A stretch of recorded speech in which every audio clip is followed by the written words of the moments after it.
I would say the second problem would be that, like for example, Muslims will say prophets are infallible.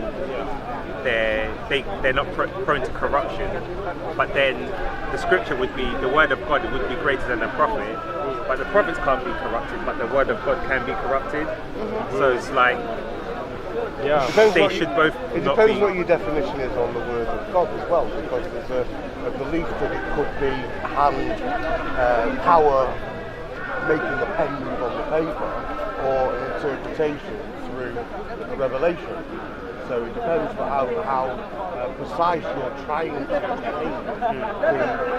the authorship is, whether it's a transmission, or a direct transmission, or a later transmission. Well, I would say, looking at Islamic sources, the idea was more of tarif, how do you say tarif? Yeah. Of changing the meaning. Yeah, because and for example, like Christians will say, well, look at the Bible, Jesus says this means he's God. They'll say no, he's just saying, denying that his divinity, and that's where the accusation of Christianity of corrupting the meaning would be more legitimate. Yeah, and that's my position. Close. I'm closer to that position. Okay.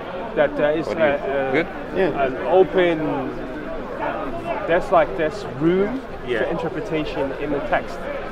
You know, I've read the Gospel of John, and to me it was like one of the most amazing texts I've ever read. It's very poetic, it's very beautiful. The message, there's a lot of central messages that I agree with, and I felt for the very first time, I was like, okay, what if it's the interpretation that people are like really dealing with here than the text itself? And then I found Islamic scholars, who were echoing the same ideas, that it's more to do with the interpretation that they receive than the text. And perception. Yeah, your message. I mean, if you're going to get a message from something, it's a little bit, look, people don't necessarily absorb direct commandments. Sometimes you need to have a little set the scene a little bit, tell a bit of a parable, tell a story, what you get from that. Correct. So if you're getting hung up because you're dealing with lost in translation or whatever, rather than just letting it flow a little bit and understanding, you know, a different level. But you know, if then you've got something written, say, well, you can't think that way because the parameters are set. So there's certain stories that you may hear, you think, oh, that's just made up, that one. Because it just can't be right. You know, how can that be right? There are certain examples in the Bible where I find a bit questionable. So when they talk about prophets and prophets doing certain things, but that's more to do with my theology, because I believe that, again, prophets are infallible. So a prophet cannot sleep. Is that even in the Bible? Did a prophet Lord sleep with his daughter? Is that true? No, it's not true. No, okay, because that's he's talking about Lot. Lot. Yeah. Oh, Lot. Yeah. Oh, yeah. No, they tried to corrupt him. Oh, Lot. So it was them, the daughters, tried to corrupt him to get him drunk. Because they were worried about not procreating. So therefore, they sort of took advantage of him in drink. But that wouldn't mean to say that there was any story. To me, that's a bit of a question mark. But you see, I think the thing with like Christian theology, the difference is that like no one is, for example, exemplary of themselves. So God takes people with imperfections and uses them to deliver his message.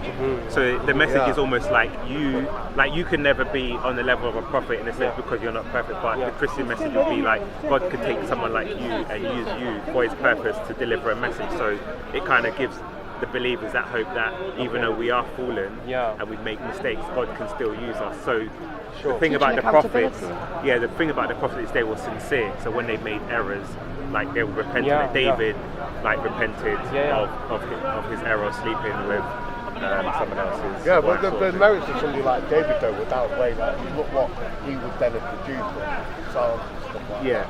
You see, like, well, there might be one whole load of bad stuff, one little bit of bad stuff, the bigger picture. So it's not, you know, there's not the, we're all prophets in a way. We're all prophets in a way. It's just that the story of certain prophets has been used and captured. Sure. But we're all built of the same core stuff. And we're all, you know, well, I mean, I don't know all. I mean, there's a lot a lot that I say, that's the stories. It's like me coming along and saying, I mean, I don't know what your ancestry is, or where it is, and coming along and assuming, that's all assuming the ancestry of the people from Judah and the Jews. So it's a massive amount of, but that doesn't mean to say that you can't join these things. Sure. And that they're there because, and that more people know about them now. It's still a revelation. But it's still like, if he's going to start really attaching like a cultural, trying to understand, sometimes it's hard for certain cultures to understand certain cultures. And we're looking at a 5,000-year-old culture. Yeah, but very good point. Very good. So just to add to that, I would just say I would say in prophets they're infallible in the word that they give. Obviously, it's directly from God, but in terms of their humanity, behaviour. Yeah, 100%. Like that's my point as well. They're not meant to be perfect. So they're not meant to be perfect. That's why they understand the difference between what they're receiving as something that's better than what they're doing naturally. It's very similar. It's very similar in Islam as well. We do have stories as well of Jonah, for example, where Jonah at one point does not follow the instruction and leaves Nineveh and goes away. So there are these instances as well. I guess it's for me to look into, that. But I would say this. One thing I feel like Muslims and Christians don't really consider when we talk about this text is sort of like the subtext of the Bible. Like the Midrash and all these certain things that make it even more very interesting. So, for example, I was learning from Dr. Ali Atay, and he's like a Muslim who did the right thing and studied biblical studies properly, not just for polemical reasons. And his approach is totally different from all the Muslims because he approaches it with a form of like dignity and respect for the scholarship that involves biblical scholarship. And he says that there's a midrash, a subtext. There's a Christian has got swagger. Yes, super nice.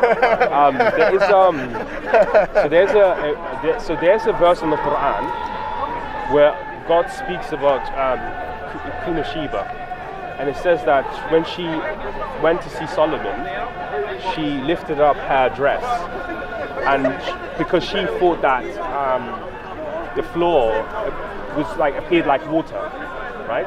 She describes it. And then when she came into the palace, she lifted up her dress. And then Dr. Ali Atay says that this seems like a direct response to a midrash that was going about in 6th or 7th century, that there was an accusation that Queen Sheba was the queen of the demons and she had huge flag. Oh, okay. So he's saying the Quran is directly responding to when she lifted up her dress. Sorry, in the Quran? It's in the Quran. So that's what the Quran sometimes does. It answers particular accusations that are perhaps not in the Bible, but in the Midrash you find a lot of that stuff. Where they accuse Solomon of magic and stuff like that. So I feel like that makes it more comprehensive when you deal with it. You don't necessarily have to agree with it, but I feel like it makes it more comprehensive and more contextual.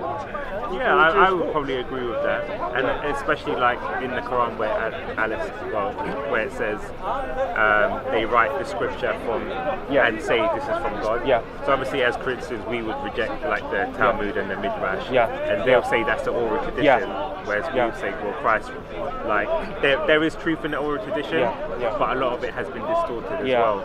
So I would say, in terms of my view would be that's what the Quran is addressing. That's what the Quran is addressing. It's not addressing.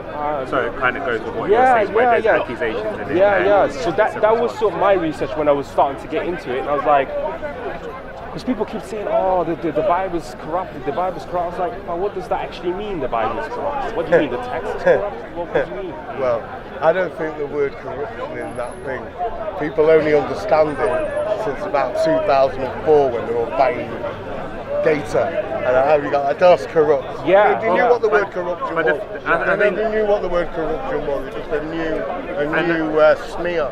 Well, that's what I'm saying, and I think if you think about it logically, it's the whole purpose of corrupting something is to suit your beliefs. Yeah. So, for example, like Shia have different hadiths from Sunnis. They support it supports their beliefs, whereas they'll say, you know, they'll maybe accept some, but some will accept yours. So, if the Christians believe that Jesus was God or the Trinity, you would adjust the text or just add in one verse where Jesus said, "I'm God, worship me." Those are the things that you'll do to, like, kind of reinforce your religion. Not spend years debating whether what this meant or what that meant. Sometimes it's like a way, but that's an idea that must have been running for like 1400 years.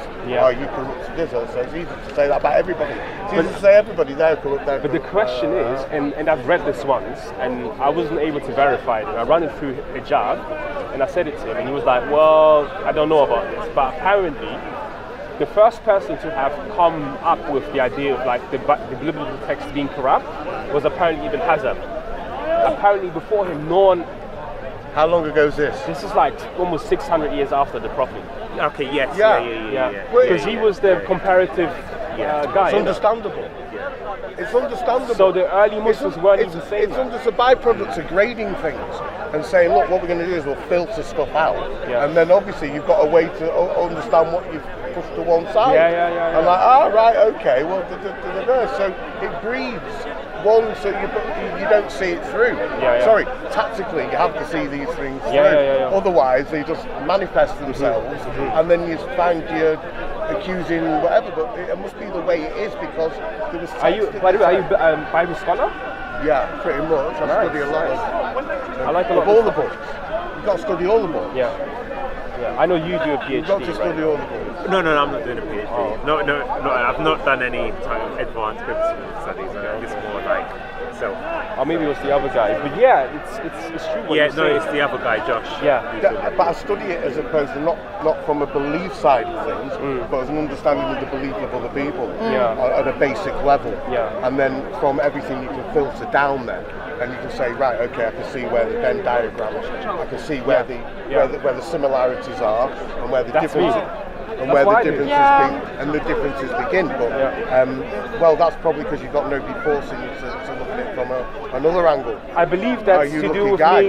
You're a lucky guy. You've not got somebody forcing you to say your perspective and paradigm is the right one. I believe it's me being previously culturally Christian. Okay. So I'm more elastic when it comes to accepting certain things that Muslims wouldn't accept because of like egotistical reasons more than to do with theological reasons. Because I was able to be more open to ideas. Wait till you get older. Because that's one thing I do find is that it's very, very much egotistical. Very much egotistical. That a lot of the sort of preachings and. I mean, in Speaker's Corner, yes. No, but I mean. Okay. No, could I just say, because especially when you look at academic debates, they won't bring up half the points they do here, because it's like with academia there's more of a consistency in the criteria of what you're trying to make, whereas here they might say something that actually kind of like, you know, for example, like the crucifixion. So every like Muslims will say, well, it didn't happen and whatever excuse, but like if you watch Shabir Ali, he will try and appeal to establish academic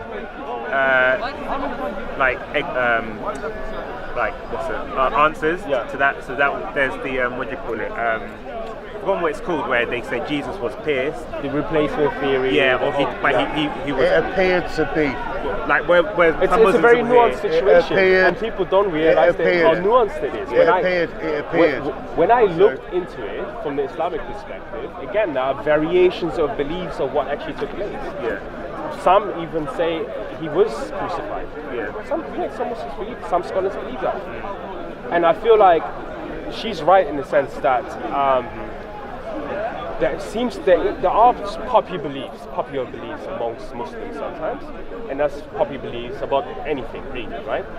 And how they view Christianity. And I don't think it's always justified. I think there's two beliefs. Sorry to interrupt. I think there's two beliefs. Maybe three or four different beliefs. About the crucifixion? There's nothing clear. There's nothing clear or concrete. And then it'll go to political persuasion. And then it'll boil down to what would happen. And then, but what so there's 3 or 4 different angles. But like, hard to cover, hard to know which one to cover. Yeah. So if you look at from the outside as a non-Muslim, the thing that you're dealing with is you're dealing with post-coloniality of a particular region, the Middle East and Africa, that at one point was very autonomous. You know, they have their own power bases. A lot of the Arab countries were under the Ottomans. So there was a sense of like strength in autonomy. And then the English come in and the French come in. And that has an influence on the viewpoint and how you look at the world, you know. Are you saying there was already an imperialism there before the British came? No, I am saying that all these events had an impact on how Islamic intellectual discourse. Yeah, because they were coming to different parts of the world. They were coming from different parts of the world, from Arabia, and then spreading out from Arabia across. So there's a history there. So obviously there's a history and a local thing. They've either combined, or even if you look at the Egyptian scholars, for example, a lot of the modernists, Muhammad Abdu, Jamal Afghani, who was Iranian, they grapple with the idea of modernity. And they say, well, look, we are a very ancient tradition. How do we deal with all these technological advancements? What's our response? You know, and that's really what we're dealing with here. Like 60, 200 years after, that Muslims are trying to negotiate their standing in the modern world, and it doesn't make it easier when there are Western forces constantly, you know, bombarding Iraq in the 90s, in the 2000s. All of that has an impact on the worldview of a Muslim, especially when you're in the West. Now, I don't necessarily have that because I have my own problems that I have to deal with, you know, as an African, you know. But I sympathize with that, you know. I understand why sometimes Muslims think in a particular way when it comes to Palestine. It's innocent atrocities that took place there that people are trying to deal with today, you know. So when they then deal with like Christian theology, or it might sometimes come from like, you know, not necessarily having a chip on the shoulder, but maybe sometimes an inferiority complex, you know. Yeah, because I don't understand. I never understand why there is so much hatred put on to other people that are of not the same faith. At the end of the day, wait a second. Yeah, so. At the end of the day, right, as we stand here, like all people of faith in some way or form, whatever faith it is, we all believe in the same thing, that there is a higher being and a higher power than ourselves. Why divide that with such hatred is something I just don't understand. Why hate people who basically want peace? But I just explained to you a very complex history where it's not that. But the thing is, though, the past is non-existent. It's not real anymore. We are here. We are now. But the past influences. No. You choose to be influenced. I mean, I'm sure your tattoos have something to do with something happened to you in your life. No, in regards to no. That's that you obviously making a perception of what might happen. I'm making an assumption, but I would which say a lot so. of people do. Yeah. You know what I mean? It's a big, massive assumption to make. It's got a completely different what thing. I'm asking. It's a completely. You can't. It's like comparing apple with oranges. No, I'm saying that the past influences the present. But I got you. The thing is, I understand that. I've got you. We've got people. We've got that people are affected by what but that's they a see. choice. Yeah, and what that's they see. a choice that you sit now, to be affected by that. You have to move forward. If you had to book a guide, it's very easy to say that when you're a majority. If you had to book a guide, look, it's very simple, right? Love thy neighbour. Stop killing each other. Yeah. Respect each other a bit. Stop trying to get what you stop your jealousy. Stop your jealousy. Keep your thing in your pocket like that. You think, well, hold on a second. That sounds a little bit better than.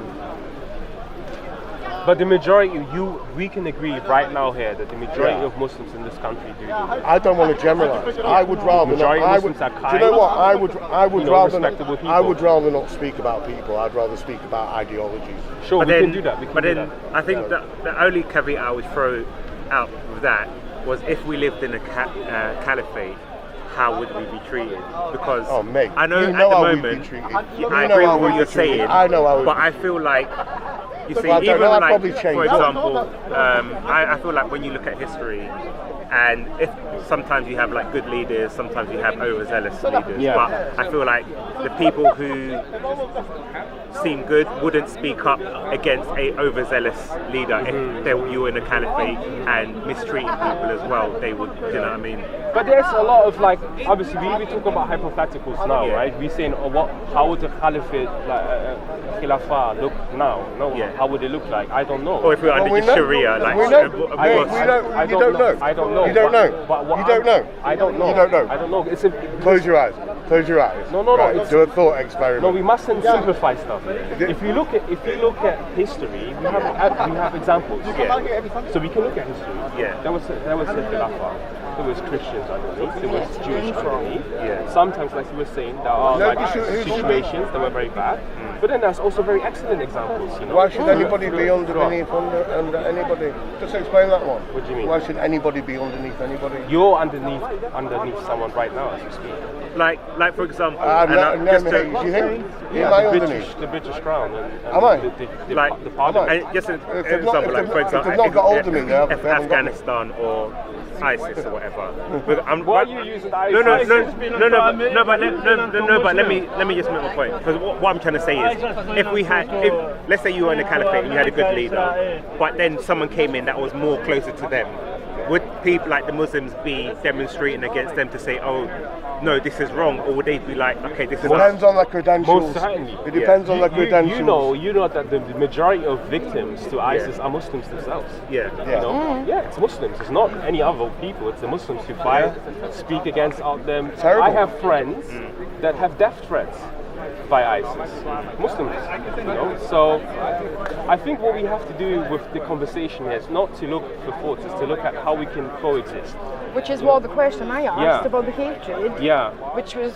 But when you say hatred, are you saying hatred from Muslims, or are you saying? No, from everywhere. Everyone. From every single part of religion, organised religion, there is hatred for another. Okay. I don't understand when, at the end of the day, the bottom line is we believe that there is a greater, higher power than what we are. It's a valid question. I'll tell you what I see. You're all holding getting to heaven. Just to add what I... And you all think you're getting a trip to heaven.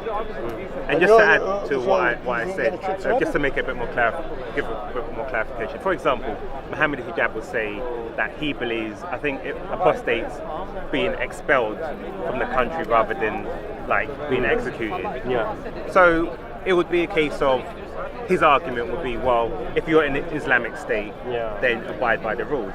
But then, if you look at, say, the Uyghur in China, Muslims will remonstrate against that, but they're not saying, well, this is what the Chinese authorities are doing, so therefore I agree. So it seems like a bit of a double standard. Yeah. You know what I would say is this, is that, and all due respect to hijab, you know, obviously he's his own man, he has his own ideas, and he thinks about certain things in a particular way. But to me, to this day, I have not seen anyone serious painting a picture on what it would look like to have an Islamic state in the 21st century, what that would be. Like, how would you, like, the international laws, okay, how do you manage, like, the geography, how do you manage the alliances that are pre-existing alliances? All these are state-shaped. I know what's Dubai doing. How does Dubai operate?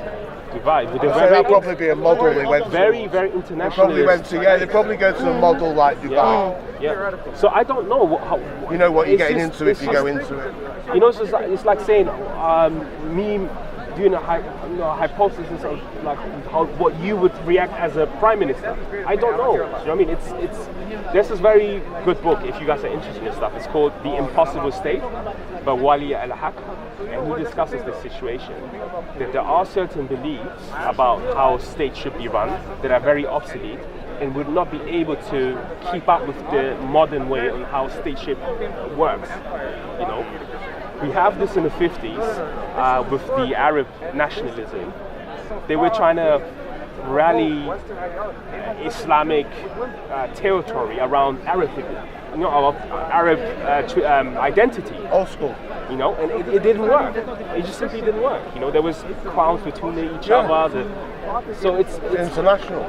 But it's an international thing. You got to keep everybody happy. So coming back to what you're saying about apostasy and how to deal with that, I feel like a scholar who's very in tune with like modernity and what's happening now would give us a totally surprising answer, different to what hijab is talking about. Because I mean, hijab can understand something that is a theory in a book, but then practicality, how that's applied into real life is that not the idea of providing a book? No. Is that not the idea of providing a book? Like legal scholars, right? A legal scholar. Because they go to precedent. No, but you know, so like you've got precedent. No, but you know, legal scholars, they, you know, when they come up with laws, they might be already in theory in some books, but then to pass the law, then the discussion happens in Parliament, whatever. I think it's all been done.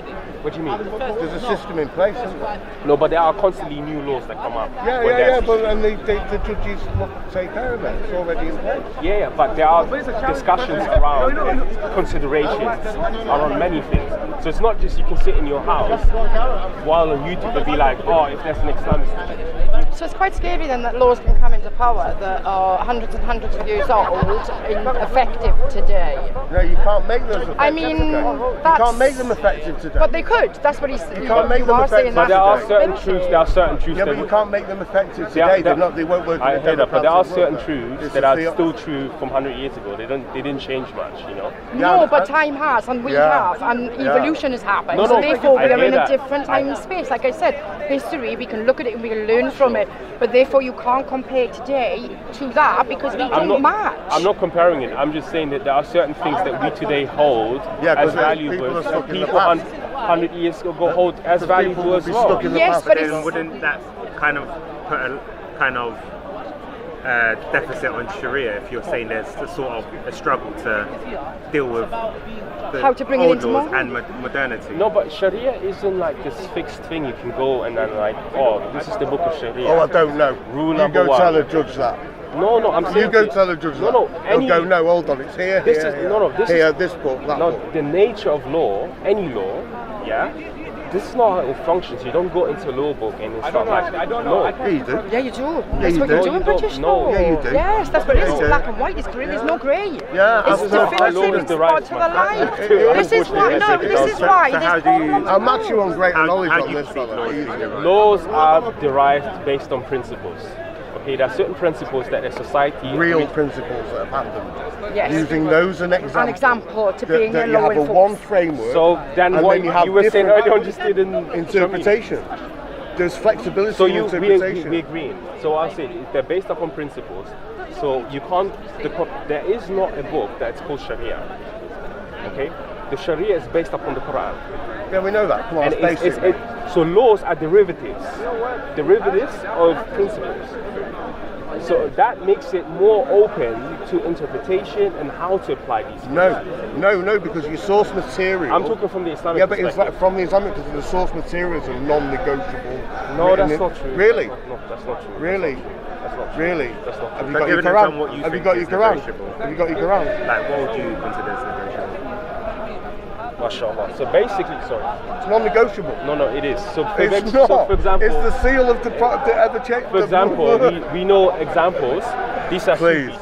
They're from Senegal. Sufis. What were they originally? Yeah. Okay. What were they originally? Muslim. No, I mean before that. No, they were Muslim for a very long time. No, very I mean long before time. then, the times immemorial. How long? I don't know. Well, at least 642 backwards, isn't it? Yeah. But they've been Muslim for a very long time. But anyway, because actually, have you heard of Reliance of the Traveller? Yeah, the book. Yeah, have you ever read it? Nah, I've not heard it. It's a good book. Do you Shafi jurisprudence. Oh. All right, but have you been told the validity of the rulings in it? I don't know. Yeah, sorry, and I don't mean to give you a hard time. Right? No, it's good. It's good. They just conflict with my. Let me give you an example. Let me just finish. Yeah. It conflicts what you're saying with my strict literal interpretation as well. Okay, let me give you an example. You might not be aware of, because you said there are certain things you can't change. They're like strict, right? That's what you argue, right? how many do I want? Is it Quran? Yeah. Okay, I'll give you an example. Okay. It's a very well-known example that Umar ibn Khattab, who was a companion, who was a companion of the Prophet, was at one point a leader. Right. And he had to observe the Sharia as the leader, right? Now, a drought came on. There was a drought. And people were stealing because obviously there was no food. Now, in the Sharia, that if you steal a particular amount of goods that don't belong to you, then the punishment is to cut off your hands. Unless.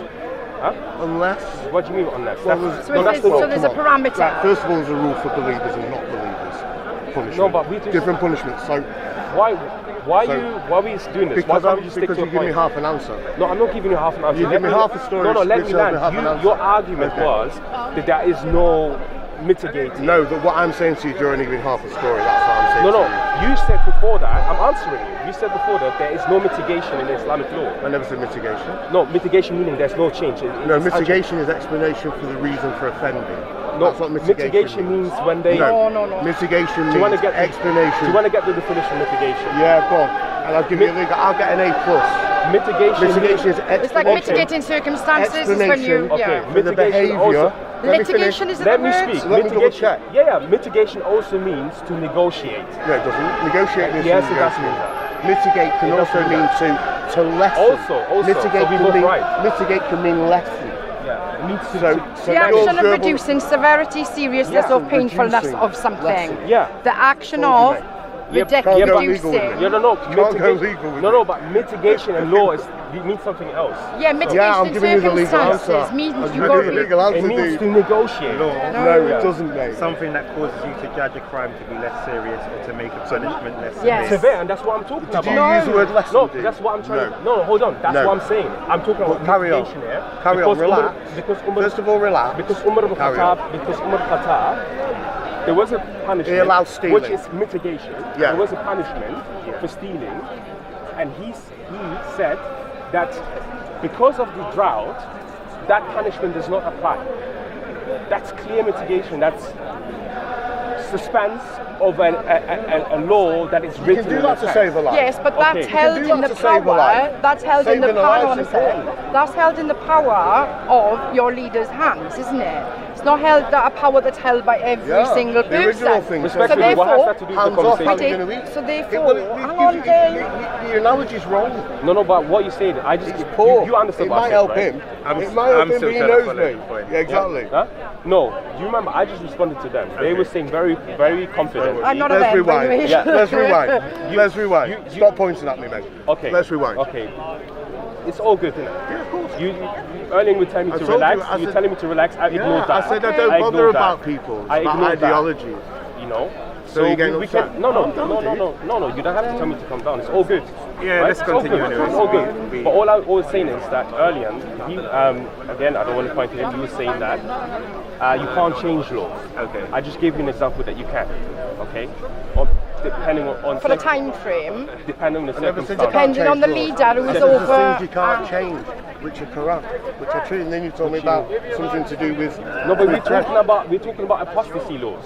So we clearly talk about it's going to be hard. That's what we're saying. No, but we talk. Okay, but I was kind of having a conversation with you anyway. Right, well, I'll back out, mate. I think it's more productive this way. But are you saying? So he's saying. So do you disagree with what he's saying in terms of? No, I like people to give a full and open, honest explanation rather than just half a story which I could contradict in 2 seconds. So what would you say your view is on what he says in terms of what's in the flexibility or inflexibility of the law based on the Quran? Well, we can see it's inflexible. Okay. Huh? What? I'm waiting for the example. I don't need to give an example. I'm standing on my truth.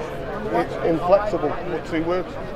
Can't be more blatant than that. But then would people say that is like a type of bid'ah in terms of if there is that evolution in sort of application? Bid'ah is something else. We're talking about law here. Yeah. We're talking about law. You mentioned Sharia law. Yeah. And I said to you that given the circumstances we're in the 21st century, a scholar would look at that situation and assess it based upon this is a principle in fiqh. The asl, the origin and the time that you're in, goes into the making of the law. And this is not something that's just exclusive to Islam. This is what happens in this country and the Supreme Court in other countries. When you make laws, you put things into consideration, put context into consideration. And that's the point I was trying to make. But I feel your point is more fixed than what he's saying. There's more flexibility, and you're saying there's more fixed and established. Yeah. Yeah. I like to use one word. One word. Yeah. You know, I'll say what I mean. Yeah, because like for example, I'm just trying to think about some I do apologise if I came across some of the conversations. Don't worry, as I said, I've got very thick skin. I think some of the conversations maybe I can have it on anything. You take your position. I appreciate that. You take your position, and that's it. Yeah. And also, I do apologise if I came across. Oh, sorry. Because I'm enjoying this conversation. Yeah, the thing is, it's thought provoking, isn't it? Yeah. It is, you know, it's going to get heated. Because at the end of the day, we've all got different opinions, so we're all going to want our opinion to be right. Sure. If we're going into our egos, but I mean, you know, if we go all step back and learn. But then, wouldn't you then argue if it was like God's law, which is perfect, then there shouldn't be that sort of human interpretation and evolution towards modernity? Because it's God's law. This is my understanding. It should be. So that's why I think. It should be. So that's why I think his point comes in terms it should be more fixed. But like, how can you have a fixed law when the world is dynamic and life is very dynamic? But that's what the laws are now. I mean, this is what's happening in America. The fact that there was a law put in place, okay, which they made an amendment to, and have now reversed the amendment to go back to the original law because that stands more than the amendment. So basically what you're saying is in Sharia law, if there's interpretation where somebody can interpret something different, the problem you have is somebody later down the line could be leading and say, actually, that goes out the way. It's an amendment to the original law, so you go back to the original law, which doesn't suffice in today's climate. So that, I mean, that's the bottom line of it all. It's very important to understand what Sharia is and how it functions. What I was trying to explain is that there are certain maxims in the Quran that Allah places and ideals that Allah places, you know, and prohibitions. Can I ask you a question there? Certain prohibitions for believers and non-believers, aren't there? Not specifically for believers. Specifically for believers. For yeah, those and therefore by default, there's rules for non-believers. And there's also in the list of punishments. There are certain ways. Yeah, there's also in the list of punishments that are different for believers and non-believers. For example, you cannot punish someone for drinking alcohol. Yeah, I know. I can picture the chart. I know what the punishments are for individual things as to how they affect. No, but the Quran obviously addresses Muslims, especially when it comes to prohibitions. It addresses Muslims. It has nothing to do with non-Muslims. Yeah, a lot. So how would that then? Like, Beno, you're talking about the reason you put up for why it would be difficult to introduce that, the certain more flexible way is because people are worried about the way that the white man came and colonized. We don't have Islam 200 years gap. Sort of like introduce like new sort. Of the beginning of Islam. I mean, what came first, the chicken or the egg? And now whatever you try who was the first? This man, who was the first real imperial army to come through those lines? I think you're moving the goalpost a bit. Well, no, I'm just saying this is why I just wanted to say that you can preach to me all you like about the rule, but I understand the rule and the history of that rule and how rule comes to make. So. All I'm saying I'm out. That's fine. All I'm saying, thank you. All I'm saying is elasticity when it comes to law and lawmaking, and also that depending on the beliefs of the person who's at the top. Yeah, very true. That's it. Because That's the bottom line. Yeah, because that's heard some of your exactly. But that's where it gets involved. But then, and his point would be obviously in the sense of how do you choose the correct scholar? In the sense, there's no guidance on that. So then, if you have something that is perfect, Sharia, but then there is seems to be too much human element, like. Oh yeah, that's what I wanted to respond. So you said something about like, if it's got God's law, how can it then be changed, right? But like that's what I said to you. It's like the Quran or the Sharia is not something that is concrete and explicit.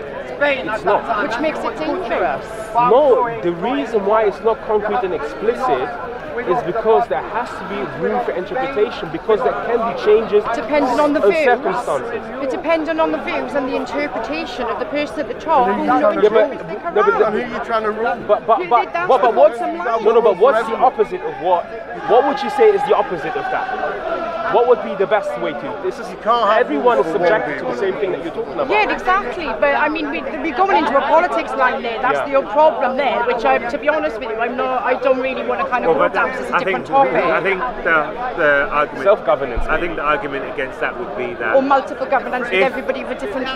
If Islam came as a perfect law and a perfect book to govern people, it wouldn't make it any different from even, let's say, the Mosaic laws, which was down to interpretations of the Sanhedrin.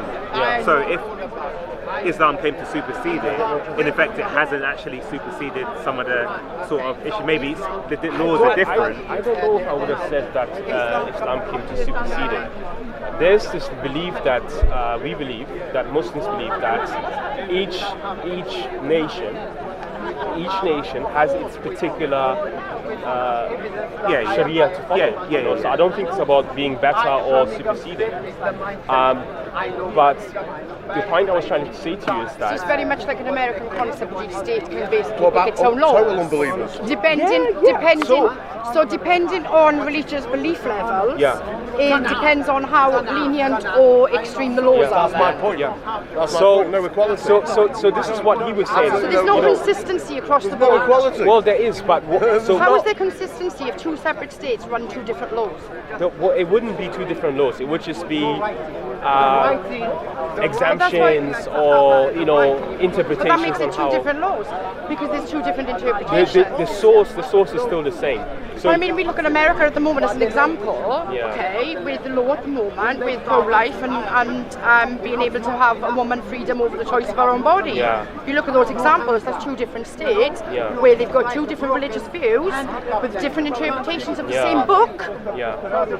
Okay, so you're telling me that makes that Sharia law safe? No, but we have to kind of find examples as well because we. But I just give you one. No, we talked about an American example that is very specific. But the thing is that gives you an example of that's two states. I know, but the same book. I can't think with the same religious belief system with totally different laws. But I can't think of it anywhere where that happened in history. So what he was mentioned early on, the Traveler's Guide, what was it? Reliance of the Traveler. Reliance of the Traveler is a book on jurisprudence that is based upon a particular school, the Shafi'i school. So this is another thing as well that we deal with. There are different schools on how to do certain things. I personally have no issues with multiplicity because I understand that once you have revelation here on one side and you have human on the other side, by default interpretation is going to happen because we don't see the world all in the same way. Which means that we should have people sat there with all different views of their interpretations to be able to create something that forms everybody. And these conversations that you're talking about happen in Islamic school of thought. You have debates between the Shafi and the Hanafis and they discuss certain situations, certain rulings, for example. One ruling, for example, is the wife, if there's a girl and a man who wants to get married, does the girl have to have a family male representative or not? Right, so this Sharia law would be done in all Islamic states. So there wouldn't be no room for interpretation between the states, like there is now, as you say. So, for example, there is an example. When the can you just answer that question? I'm answering. No. I just want to know. Yeah. at the moment as it stands, in 2 different states, they have 2 different laws. You need to define what you mean by different laws. You have to define it. And you have to give me examples. Okay, like I mean, it's straightforward. So maybe hypothetically, if we had like maybe Europe ruled by Sharia, would there be different applications? Laws within like France, or would then or France be able to make their own from Sharia? Or would you envision that there would be? It's inbuilt in the Sharia. So that's what it's inbuilt in the Sharia to consider the locality. Okay, so like I said previously, that makes that quite dangerous, like America. That's the example that I gave you. Why is the belief that if everything was the same, then we would be safer? Because America is showing, right, in itself as one United Nations with split laws across the nation. Some places women are dying because of pro-life laws, but if they go to another state, they're not going to get arrested for it. So that displays that if 2 places can interpret one law in the same way, then there's a danger within it. No, but imagine this. Imagine the flip side now of, because you're thinking about everyone being on the same side would be good. Now imagine every single state in America had to believe that the woman has no right over her body. However, imagine this. Yeah, imagine that. Wait, imagine this. That every woman in the world had a right and autonomy over her own body. Imagine that. Hold on. But the flip side is also true. The flip side is also true. I mean, what's it? So you're telling me there's more of a positive to the flip side than women having autonomy? No, because it happened. That's basically fascism. You're talking about fascism here. There has been places. There has been places in the world where there was one leader, one law, and everyone has to abide by it. I don't want that. I'm not. That's we're talking about politics. That's a different subject entirely. I'm not going down that. I'm not. What I'm saying is the danger that we pose in that interpretation is dependent upon the person's views that is at the top in that region. That's what I'm saying, isn't it? Yeah, I mean, I think there's his point is there's 2 sides. So, and this is kind of the point that I made about the Khalifa, where if you have a good ruler, then it's good for everyone. But on the flip side, which you're saying is, if there was a bad lead, then everyone's punished. And that's what I mean. Is because there's no solidity in solidarity in the law itself, and because it can be interpreted in that way, therefore that doesn't really kind of make it any safety for anybody. No, but when you say interpretation as well, again, I'm telling you, we're talking about highly complex things here. When you say interpretation, your thing is that, anyone can just... Are you making assumptions about my line of thinking? No, I'm saying that because on how the conversations are going, because I am assuming that you're saying when interpretation comes to play, it's like anyone, any Tom, Dick and Harry can just go to the text and make it up according No, I to the didn't whim. say that. No, but it comes across like No, that. I didn't. I said the leader of the region, of that state, is the one that gets to basically choose, because that's his standing in society, the laws, and so forth further down. And that's also not true. That's also not true how any governance works. So tell me how the governance works. Okay. That would basically, you know, you see, but the thing is, I asked you earlier if it's a case of then that each state, which is led by somebody who has particular views and therefore will lead his people in those particular views in itself. Okay, we agree on that, right? So then they are basically making their decisions based on their political view of the state that they live in, okay, which doesn't necessarily benefit everybody because of their interpretation within the original law. But they're different. But then would your fear then be that the negative side in terms of you have a bad ruler in the sense? Yes, there's the possibility that somebody can go in. It opens the doors to a bad situation for everybody. That would have to be removed. I just think the more people are involved in forming, it's better. So I guess, her question would be, how do you ensure or protect against that happening? No, that's what I'm going to get that's to. the danger of. No, it's a big danger. So governance. Yes, I mean it's happening. Because we talk about Islamic history, governance was never just rested up on the main guy, the Khalifa. Governance was traditionally separated. So we have the judiciary body, So the judges and the qadis were, for most of the times, pretty independent. So the courts had their function when it came to governance, and the Khalifa was, his function was to protect and to enforce. But there was always a debate between the people who are involved in coming up with the text, which are the scholars. And very similar today here, we have this as well. If you talk, especially talk about America, America being a federation. America is divided into three: the judiciary, the what are the other? It doesn't matter because the bottom line is the president is the one that. I know, but I know the thing is that that's the thing of the bottom line of it is I understand your view and I hear your view and I understand that you see it from a different perspective to me totally. And I totally, I'm grateful for you standing there and telling me about it, but I think where I'm coming from, it's a case of that possibility that someone at the top can basically dictate there is that possibility in there, even though you do have all those other things in place. The thing is, a person that is after power can come in and remove all of that if he wants. But is that not like the old... that's the biggest issue we've been having as humanity, right? This is it. I mean, so we can't then say, that this is going to work, that is going to work, because of the fact that possibility is there, that they can be put into that way with a power trip. I mean, it makes it unsafe. And it makes it unsafe for humans. Right.